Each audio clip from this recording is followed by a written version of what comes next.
우리는 로마서라고 하는 큰 산을 오르고 있습니다. 로마서라고 하는 이 큰 산을 우리가 등반하고 있는데요. 영적으로요. 우리가 그동안 로마서 1장부터 4장까지 칭의의 산봉우리 큰 산을 하나 올랐습니다. 그리고 지금 성화의 산봉우리를 오르고 있습니다.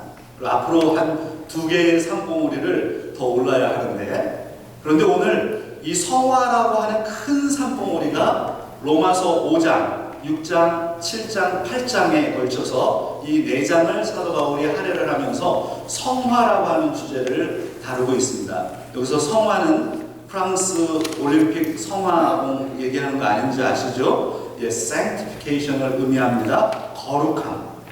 칭의와 성화라고 하는 이 큰 주제를 로마서에서 다루기 때문에 로마서가 큰 산이라고 표현하는 것이죠. 그 로마서의 큰 산을 오르면서 지금 로마서 7장을 딱 만났는데요. 지금 성화의 산봉우리의 중간에 중턱에 딱 서 있는 것입니다.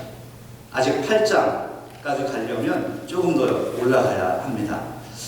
성화의 산봉우리 중턱에 딱 서서 우리는 지금 로마서 7장을 만났는데요. 그런데 이 로마서 7장은 사실 우리 성도들이 좋아하는 하나님의 말씀이에요. 왜냐하면 이 말씀이 담겨져 있기 때문에 그렇습니다. 이 말씀은 무엇이냐면 바로 거룩함의 고뇌에 대한 것입니다. 이 거룩함의 고뇌, 사도 바울의 그 고난과 고뇌, 슬픔과 애통하는 마음이 이 agony라고 표현하죠. agony of holiness. 이 거룩함의 고뇌가 담겨져 있는 로마서 7장. 그 로마서 7장의 오늘 본문은 아닙니다만 로마서 7장 24절에 있는 말씀에 이렇게 기록되어 있거든요. 같이 한번 읽어보면 어떨까요? 이 그 유명한 말씀 같이요. 오호라 나는 곤고하는 사람이로다. 이 사망의 몸에서 누가 나를 건져내랴. 그런데 이렇게 얘기를 하면, 이렇게 읽으면 재미가 없어요. 그리고 성경의 그 의미를 푹 이제 표현을 좀 해야 되는데요. 이거는 고뇌예요. 이 거룩함의 고뇌. 사도 바울이 지금 육체를 가지고 있어서 나는 구원받았는데 왜 구원받은 자처럼 살 수 없나? 구원받은 자처럼 살아야 되는데 여전히 내 몸에서 고통하고 있는 그 고뇌를 담아서 이 말씀을 한번 읽어보는 거예요. 표정도 한번 그렇게 적어보는 거예요. 곤고한 사람. 여러분, 곤고한 마음의 표정을 한번 적을까요? 뭐가 공부할까요? 어떻게 해야지 공부할까요? 공부한 표정을, 그 표정이 안 되면 꼬집어 봐요. 꼬집기에 대해서 아무튼 한번 표현을 다시 한번 해보겠습니다. 여러분 스스로 한번 바울의 심정으로 다시 한번 읽어보겠습니다. 오호라 나는 공고한 사람이로다. 이 사망의 몸에서 누가 나를 건져내랴. 참 공고한 표현이 하나도 안 나오네요. 오호라 나는 곤고한 사람이야. 영어 표현해 보면요, 이게 감탄문이잖아요. 오호라 나는 곤고한 사람이다. What a wretched man I am. 전형적인 감탄문 표현이거든요. 우리가 영어 공부를 할 때 감탄문 공부한 거 여러분 한국에서 기억나실 거예요. What a 형명 주동 이렇게 되어 있죠. What a 형용사 명사 주어 동사 이렇게 What a 형명 주동. What a wretched man I am. 이것은 감탄문이에요. 오호라 나는 곤고한 사람이다. 이 사망의 몸에서 누가 나를 건져낼 것이냐. 사도 바울은 구원받은 하나님의 사람이었습니다. 구원받은 하나님의 사람들에게 이 구원론을 이야기하고 싶은데, 너는 구원받았으니 이제 끝났어 라고 얘기하고 싶은데 그게 아니고, 구원받았음에도 불구하고 끊임없이 내 안에 갈등한단 말이죠. 내가 구원받은 사람인데 내가 왜 이렇게 살고 있지? 내가 구원받았는데 나는 왜 이렇게 자꾸 죄에 끌려가고 있지? 왜 죄의 종로를 타고 있지? 라고 하는 이 고뇌가 나를 힘들게 하는 거예요. 그래서 이 부분을 설명하는 하나님의 말씀이 로마서 7장에 있는 말씀이에요. 그래서 로마서 7장이 또 유명한 하나님의 말씀이에요. 그런데 로마서 7장 24절에 있는 말씀은 제가 다음 주에 정도에 설교를 할 건데요. 오늘 그 전에 사도 바울이 이 거룩함의 고뇌를 설명하기 이전에 바로 율법에 대한 이야기를 합니다. 그 율법이 무엇이, 율법에 대한 무슨 이야기냐 하면 로마서 7장 1절부터 오늘 우리가 볼 1절부터 6절에 있는 말씀, 그리고 그 뒤에 있는 말씀까지 우리 그리스도인들이 율법으로부터 해방되었다라는 그 부분을 먼저 다루고 있다라는 거예요. We are free. We are free from the law. 율법으로부터 해방되었다.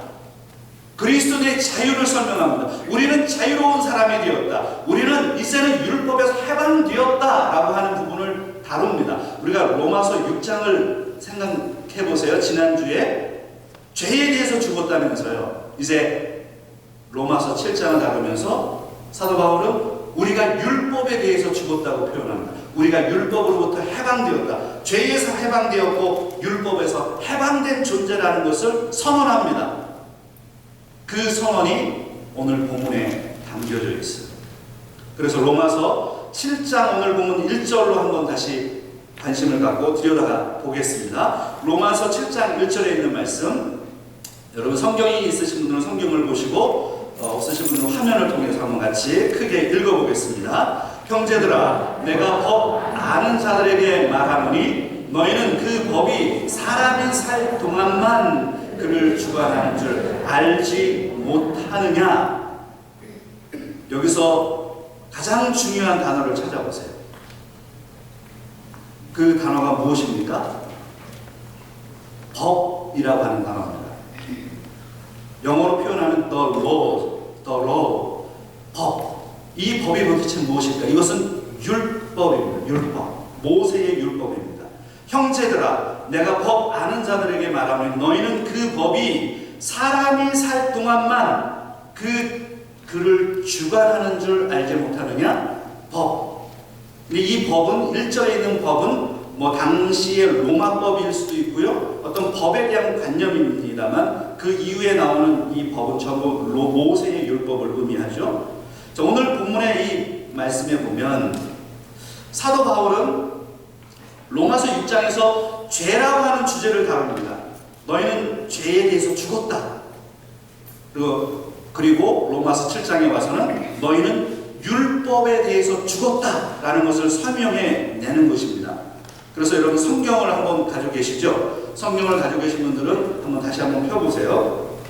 펴보셔서 로마서 7장 1절부터 오늘 본문 6절까지 우리 지난주에 우리 뭐 이렇게 문제도 내고 제가 책도 하나 선물해 드렸는데 오늘은 선물해 드릴 건 없고요. 제가 점심을 맛있게 대접을 하겠습니다. 오늘 미역국입니다. 맛있는 미역국을 대접해 드릴 텐데 로마서 7장 1절부터 6절까지 매 절마다 나오는 단어가 있어요. 그 단어를 한번 찾아보세요. 그 단어가 무엇입니까?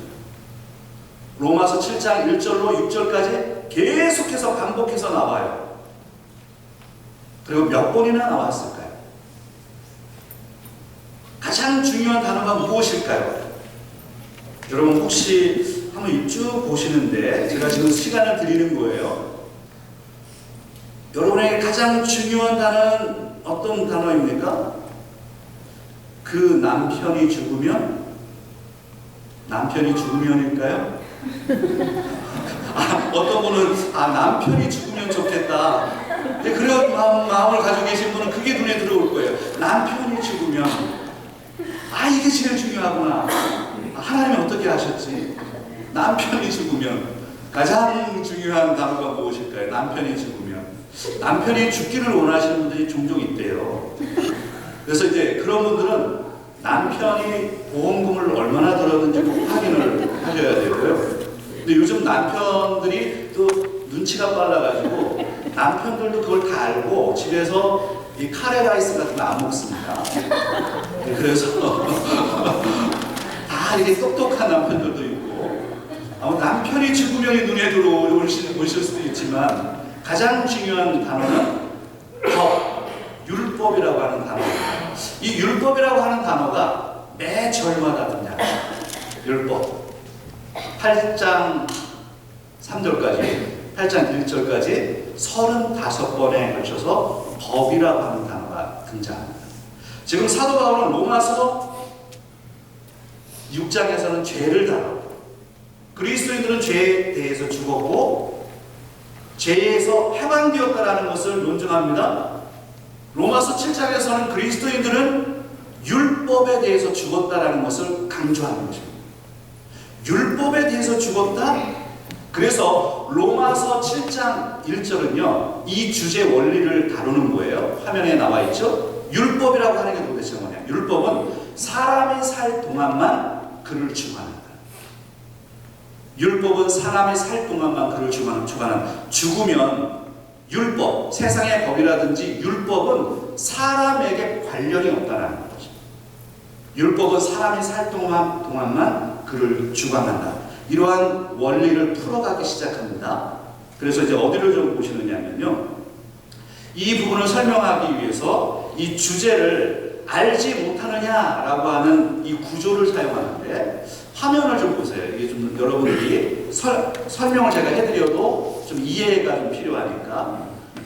로마서 6장과 7장에는 이 구문을 사용합니다. 사도 바울이 주제를 다시 이렇게 트랜지션 시킬 때 이 부분을 설명해요. 알지 못하느냐? 이걸 영어로 표현하면 don't you know that? don't you know that?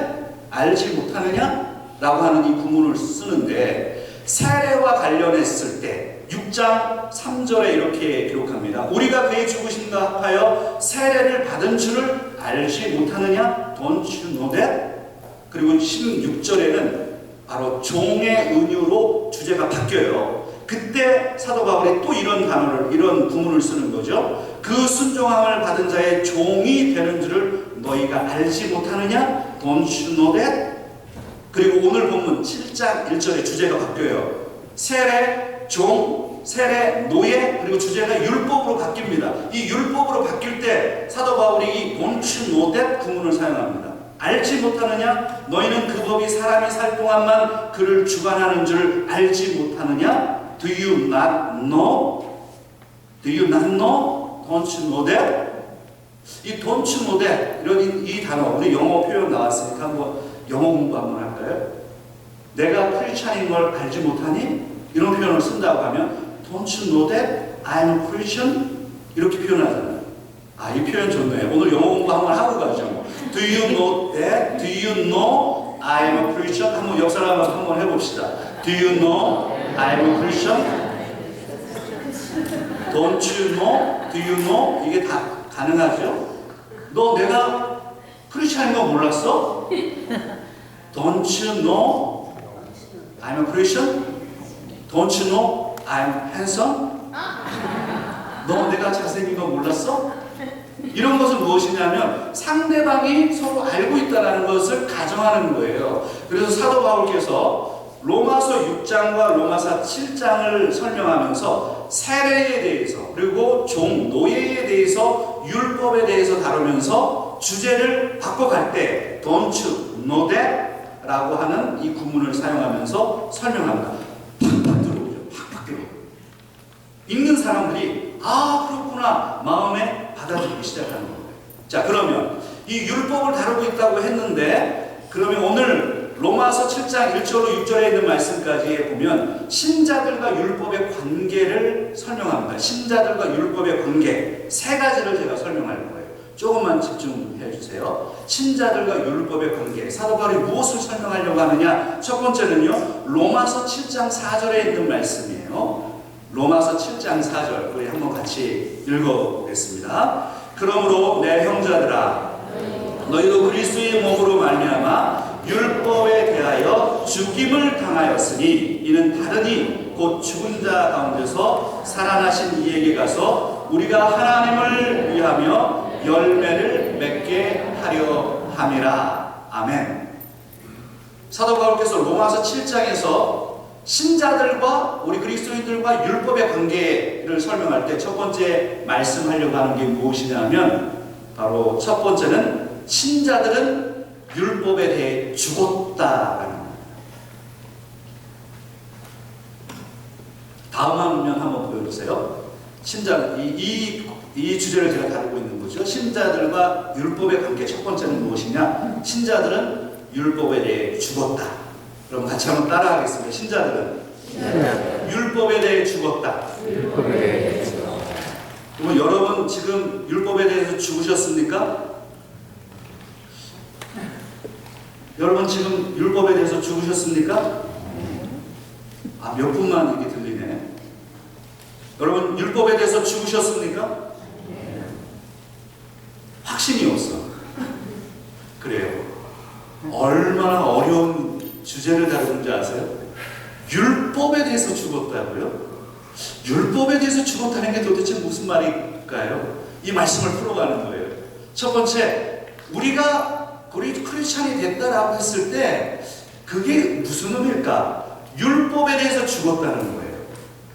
그래서 오늘 그 7장 4절에 있는 말씀 여러분 한번 다시 보십시오. 화면으로 한번 다시 띄워드리고 보시면 4절에 우리 그리스도인이 율법에 대해서 죽었다. We are dead to the law. 율법에 대해서 죽었다라고 한 이 의미에는 7장 4절에 너희도 그리스도의 몸으로 말미암아 율법에 대하여 죽임을 당하였으니 라고 되어 있습니다.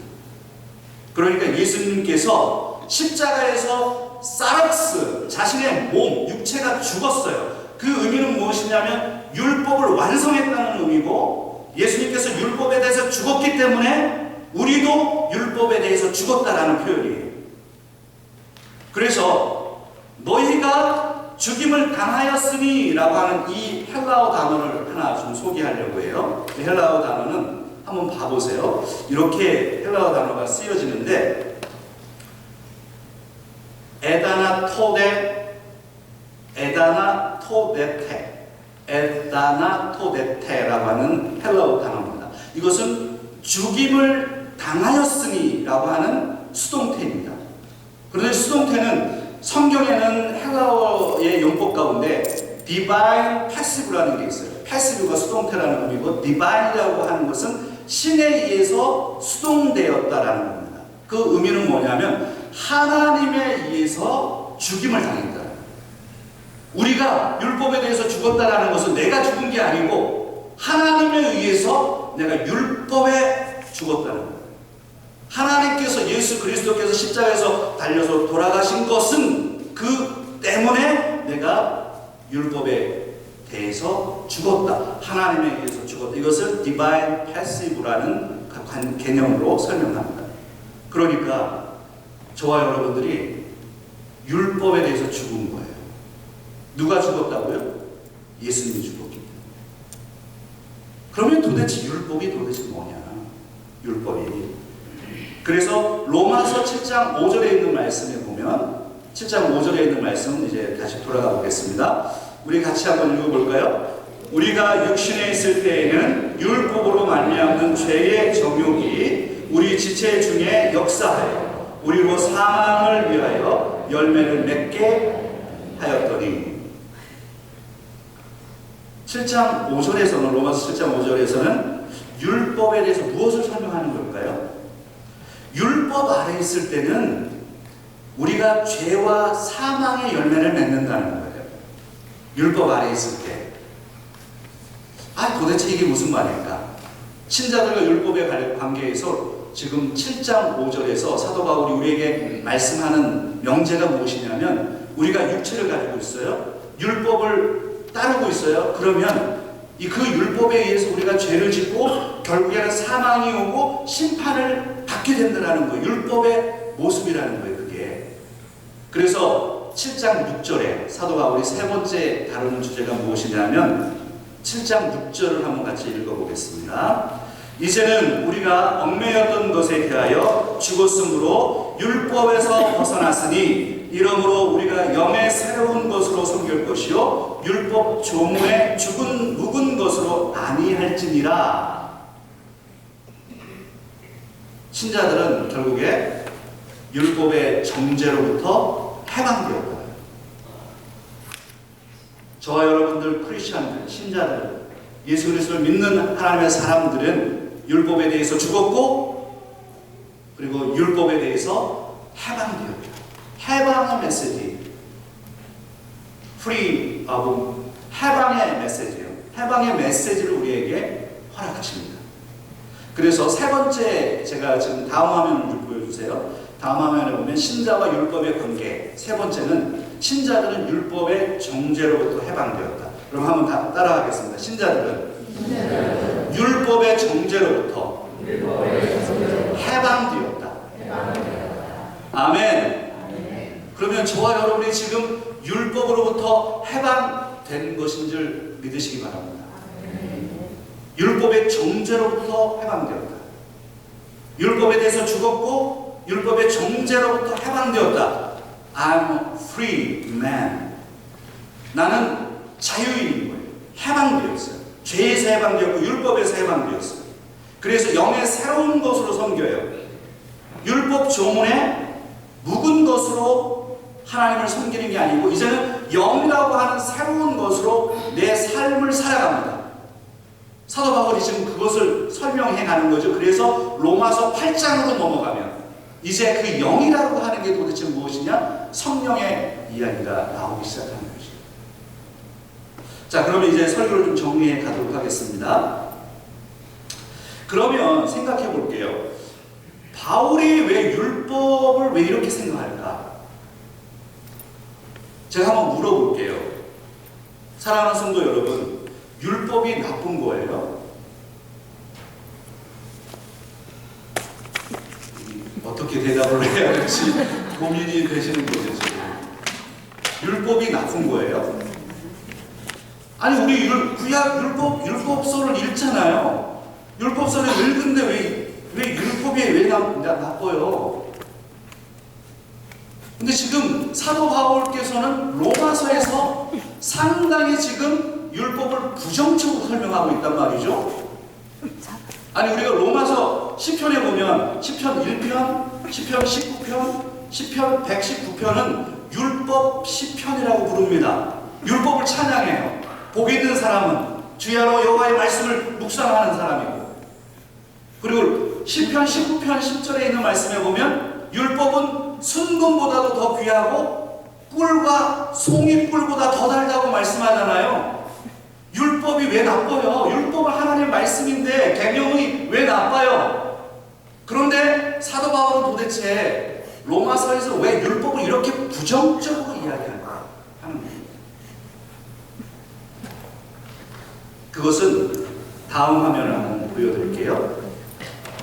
사도 바울이 율법을 부정적으로 설명할 때는 그 율법이 구원론과 관련될 때 그런 겁니다. 구원은 율법으로 받지 않는다는 거예요. 율법이 당연히 귀하죠. 하나님의 말씀인데요. 사도 바울이 그걸 부정하는 게 아닙니다. 구원과 관련했을 때는 율법은 들어올 구멍이 없다라는 거예요. 율법이 구원의 길이 될 수 없다라는 그 사실을 강조하기 위해서 율법을 강력하게 부정합니다. 그러니까 로마서는 구원론을 다루고 있는 것입니다. 율법을 통해서 구원받지 못한다는 거예요. 율법이 구원의 길이 될 수 없다라는 겁니다. The law cannot be, 될 수 없다. cannot be the path to salvation. 율법이 구원이 될 수 없다라는 거예요. 구원의 길이 될 수 없다. 사도 바울은 그러면 구원의 길이 도대체 무엇인지, 이것이 로마서에서 다루고 있는 사도 바울의 주제입니다. 구원은 오직 예수 그리스도의 십자가 사건, 그 공로를 우리가 십자가의 사건을 믿을 때 구원받는다라고 하는 칭의의 교리가 남아있는 것입니다. 그래서 이 부분을 다루는 거죠. 율법은 구원의 길이 될 수 없어요.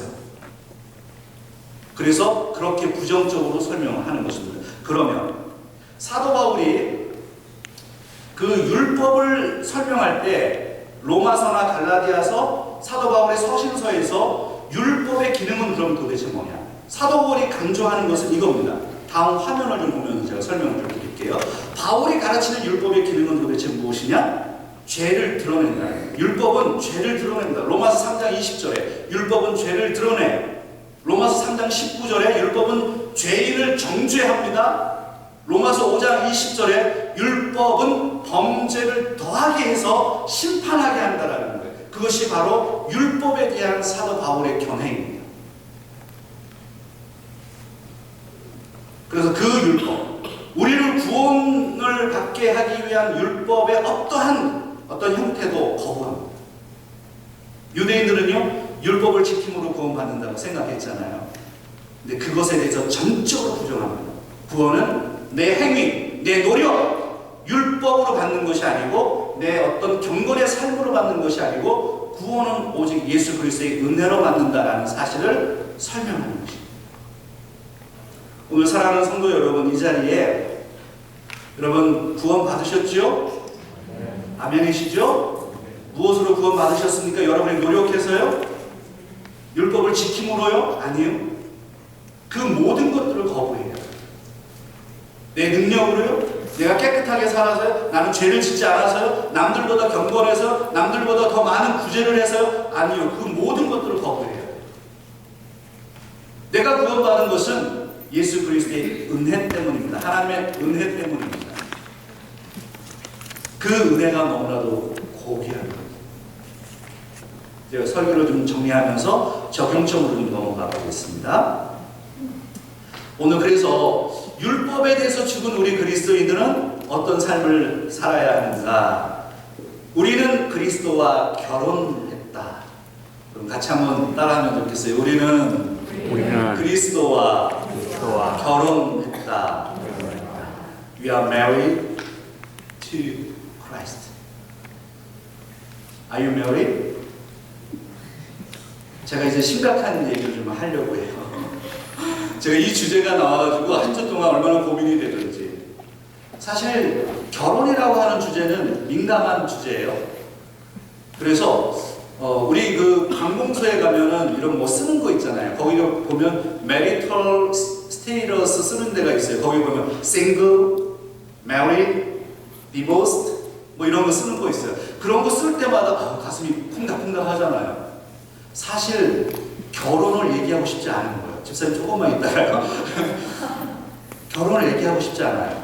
왜냐하면 결혼의 아픔이 다 있어요. 내가 결혼에 대한 아픔이 없다 하더라도 내 형이 그럴 수 있고, 내 누나가 그럴 수 있고요. 가족에 아픈 사람 많아요. 결혼 얘기하기 쉽지 않은데 오늘 이 본문에 결혼 얘기가 등장을 해서 그리고 우리가 제가 기도를 이번 주에 많이 했어요. 하나님 이거 얘기 안 하고 넘어가면 안 될까요? 근데 얘기 안 할 수가 없어서 여러분에게 양해를 좀 바라는 겁니다. 우리는 아픈 부위가 있어요. 남들에게 얘기하고 싶지 않은 부분이 있는 거예요. 어떤 사람은 그게 결혼일 수 있고 어떤 사람은 경제적인 부분일 수도 있고 어떤 사람은 부모에 대한 얘기일 수 있어요. 저는 아버지 어머니가 다 돌아가셔서 고아입니다. 그런 얘기하면 나도 가슴 아프죠. 누구나 다 아픈 부분이 있는 거예요. 그러나 그 아픈 부분을 얘기하지 않는다고 해서 해결되는 게 아니에요. 때로는 그냥 평범하게 툭툭 얘기할 수 있어요. 그래서 제가 설교 시간에 가끔 예화를 듣는 경우가 있죠. 여러분이 제 설교를 좀 이해를 해주시길 바라는데 설교는요 성경 주해가 아닙니다. 그래서 성경을 그대로 막 주해하고 끝 이렇게 하는 게 설교가 아니에요. 설교는 텍스트와 컨텍스트를 연결하는 브릿지다라고 하는 표현을 씁니다. 그러니까 성경의 원 본문과 오늘날 우리들의 삶을 연결하는 게 설교예요. 만약에 내가 이거 성경을 주에만 하면 나는 신학교 교수만 하면 돼요. 그러면 삶을 건드리지 않는 거예요. 근데 목회자는 그게 아니고 이 주에 대한 하나님의 말씀을 우리의 삶에 어떻게 적용할 것인지를 연구하는 거예요. 그래서 우리 삶을 파고 들어가게 하는 거죠. 그게 좋은 설교인 거예요. 그래서 설교를 고민하다 보면 이제 적용점을 찾아 드리려고 부단히 노력을 하거든요. 그러다 보면 적용점이 여러분 구체적인 적용이 좋은 거예요. 그러나 구체적인 적용을 들다 보면 여러분의 삶을 건드려야 되고 내 얘기를 해야 돼요. 그래서 주로 설교 시간에 제가 예화를 볼 때 제 얘기를 많이 하는 이유는 그거는 내 얘기 하고 싶지 않지만 그거는 여러 번 얘기를 할 수가 없기 때문에 여기서 제 얘기를 하는 거고 때로는 제 아내 얘기를 하는 거고 그런 겁니다. 그러니까 목사님은 왜 작은 강단에서 와이프 얘기를 하고 듣기 싫은 저런 얘기를 하나 그렇게 생각하시면 안 돼요. 나도 하기 싫어요 그런 거. 그러나 자기의 삶에 적용시켜주기 위해서 그러니까 때로는 어떨 때 보면 갑자기 목사님이 나에 대한 얘기를 막 하는 거예요. 근데 오해를 하시면 안 돼요. 제가 설교를 준비할 때 농담이라든지 예화에 대한 것들은 설교에 이미 다 작성을 합니다. 5분 정도 되면 여기서 농담을 해야 되겠구나. 요 이런 예화를 들어요. 그게 다 각본에 있는 거예요. 그냥 하는 게 아닙니다. 여러분 황창현 신부님 강연 가끔 들으시죠? 그분이 그렇게 재밌게 하는데 그거 그냥 막 나오는 걸까요? 아니에요. 다 원고 가지고 다 미리 다 선보고 나서 그렇게 웃기는 거예요. 근데 무슨 얘기를 하려고 하느냐면 제가 때로는 이제 예화를 들다 보면 자기 얘기를 하는 것 같은 거 어떤 분이. 그래서 목사님이 저거 분명히 누구한테 들었다고 저거. 저 듣고 나가지고 저거 오늘 얘기하는 걸 저 누구한테 만약에 들었으면 그 얘기는 절대 간단해서 하지 않습니다. 그거 기본이에요, 그런 거는. 근데 내가 생각을 하는 거예요, 설교를 준비를 하면서. 그래서 내가 오늘은 김 얘기를 했어. 근데 김이 나오네. 내가 오늘은 호박죽 얘기를 하는데 호박죽이 나와. 그렇게 맞아떨어지는 경우가 있는 거예요. 그래서 내가 지난번 어떤 얘기를 했더니 어떤 성도들 회중에서 난리가 났었던 일이 있었어요. 내가 그거 계획해서 한 게 아니고 그냥 그런 얘기를 했다고요. 근데 그게 성령님이 그 사람을 그 잣대로 지금 얘기를 해주는 거죠. 은혜죠, 은혜. 그러니까 예화를 여러분 그렇게 이해를 해주셔야 됩니다. 오늘도 제가 좀 예화를 들 건데 우리의 아픈 부위, 결혼, 이혼 이런 얘기를 좀 할 거예요. 여러분 우리는 결혼을 하고 이혼을 하고 또 여러 가지 아픔들이 우리 삶에 있습니다.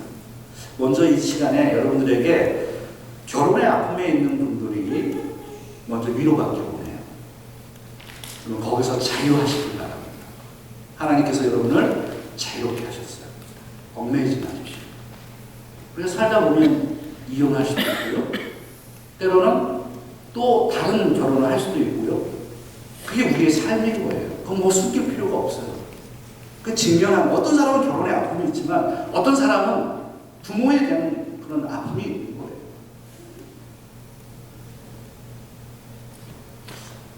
거예요. 예전에 우리 한국에 바로 이제 결론적으로 좀 넘어가고 있습니다. 한국의 청년 결혼율이 얼마나 높은지 아세요? 한국의 결혼율이 제가 뭐라 그랬죠? 높다 그랬어요?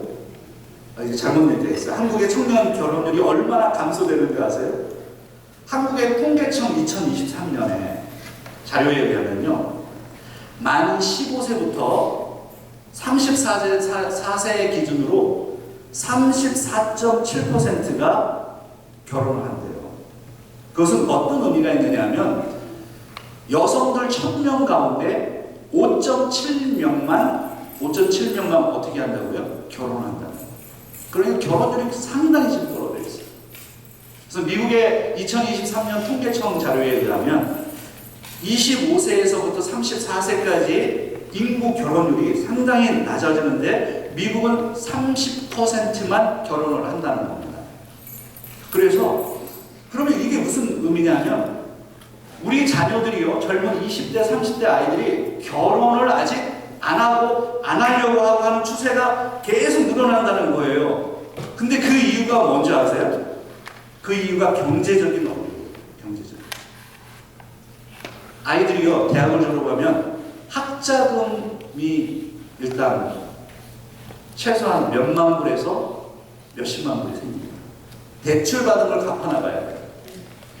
그리고 대학을 졸업하면 아이들이 취직을 해야 되는데요, 이게 쉬운 게 아닙니다. 그리고 저임금, 높은 주거비 때문에 스트레스가 상당히 높습니다. 그래서 여러분 집사님 다음 화면 한번 보여주실까요? 다음 화면을 보면 지금 저 그래프를 추세를 한번 보세요. 아이들이 결혼하기 시작하는 거예요. 너무나도 높은 지금 물가 상승 때문에 감당이 안 되는 거예요. 그래서 아이들이 이 경제적인 어려움을 감당을 못하는 거죠. 그래서 지금 결혼의 문제가 사회적인 문제가 되어 있습니다. 우리 아이들을 위해서 여러분 기도해 주시기 바랍니다. 우리 아이들이 세상에서 정말 넉넉하게 승리하는 삶을 살아갈 수 있도록 여러분 계속해서 우리 자녀들을 위해서 기도해 주시기를 부탁을 드립니다. 제가 아멘 해주면 제가 힘이 좀 날 것 같아요. 아멘이시죠? 네, 아멘. 네. 오늘 부분에 그 결혼 은유를 좀 보겠습니다. 로마서 7장 2절과 3절에 이 결혼 은유가 나와 있는데요. 같이 한번 큰 소리로 한번 읽어보겠습니다. 시작. 남편 있는 그 남편 생기는 법으로 나의 그 남편이 죽으면 남편에게서 벗어나느니라. 나의 그 남편 생기는 남편에게 죽느라. 나의 남편이 죽으면 그 법에서 살게 되느니 나는 너에게서 너에게 아니하리라. 사도 바울께서 이 결혼 비유, 이 metaphor of marriage, 이 결혼의 은유를 왜 들었을까? 그 이유는요, 이 신자들은 율법에 대해서 죽었다라는 거예요. 그 율법이 뭐냐면, 그 예를 들는데 그게 전 남편이에요, 전 남편. 전 남편에 대해서 죽었다. 전 남편이 죽었어요. 그러니까 어떻게 해요? 아내는 그 남편의 법에서 해방된 거예요. 이해가 되시죠? 그럼 이게 도대체 무엇이냐? 그 전 남편은 율법이고, 그러면 새로운 신분을 맞아서 새 남편에게 가서 결혼을 다시 하는 거예요. 그게 누구와요? 그리스도와 결혼을 한다는 거예요. 그래서 오늘 로마서 7장 2절과 3절에 있는 이 말씀은 남편이 죽으면, 율법에 대해서 죽으면 그 율법에서 벗어나서 새로운 남편인 그리스도에게 가게 된다는 것을 설명합니다. 그래서 오늘 이 부분을 이해하는 게 중요해요. 우리는 누구와 결혼했다고요? 그리스도와 결혼했다는 거예요. 여러분 다시 분위기를 좀 살려주세요. Please. 우리는 누구와 결혼했다고요? 그리스도와. 그것을 설명하고 싶은 거예요. 우리 그리스도인들은요, 누구와 결혼했냐고요? 그리스도와 결혼했다. 세상에서 나는 때로는 결혼에 대해서 아픔이 있을 수 있어요. 그러나 우리는 모든 사람들은 여자와 남자 할 것 없이 우리 모든 그리스도인들은 누구와 결혼했다고요? 그리스도와 결혼했다. 이 결혼의 의미가 그렇게 중요합니다. 그래서 오늘 이 부분을 설명하는 학자들 가운데 제임스 에드워즈와 같은 이 학자는 이 본문을 설명하면서 이렇게 표현했습니다. 율법과 이혼하고 그리스도와 결혼하라. 너무 멋지죠. 율법과 이혼하래요. 사랑하는 성도 여러분들은 율법과 이혼하세요. 그리고 누구와 결혼하라고요? 그리스도와 결혼하세요. 그리스도와 결혼한다는 게 무엇이고, 그럼 어떻게 결혼 생활을 할 것이냐? 고린도후서 11장 2절과 3절에 있는 말씀 보고 말씀 정리하겠습니다. 같이 한번 읽어볼게요. 내가 하나님의 열심으로 너희를 위하여 열심을 내노니 내가 너희를 정결한 처녀로 한 남편인 그리스도께 드리려고 중매하미로다. 그러나 나는 뱀이 그 한계로 하와를 미혹한 것 같이 너희 마음이 그리스도를 향하는 진실함과 깨끗함에서 떠나 부패할까 두려워하노라. 여기 보면 한 남편인 그리스도, 그래서 남편이래요. 그리스도를 남편이라고 표현해요. 우리의 신랑 되신 예수 그리스도. 그런데 우리가 결혼을 하면 부부 생활을 해야 되잖아요. 이 부부 생활이, 그리스도와 부부 생활을 한다는 게 무엇일까요? 여기서 깨끗함, 진실함이라고 하는 단어를 찾으셔야 돼요. 우리가 어떻게 그리스도인으로 살아가느냐, 신랑 되신 예수 그리스도 안에서 신부로서 살아가느냐, 그것은 진실함과 깨끗함이어야 한다. 이 부분을 설명합니다. 그래서 오늘 설교를 마무리하겠습니다. 사랑하는 여러분, 한 주간의 삶 속에서 힘들고 어려웠던 그 삶 속에 하나님께서 은혜 베푸시길 원하십니다. 때로는 우리 인생 가운데 아픔이 있습니다. 그러나 하나님께서 우리를 신부로 맞아주시고 우리를 끊임없이 사랑하셔서 하나님께서 우리의 신랑 되셔서 우리의 아픔을 만져주시는 그분 앞에서 우리가 살아가는 것입니다. 위로받으시고 승리하는 여러분들 다 되시기를 주의 이름으로 부탁드립니다. 같이 기도하겠습니다.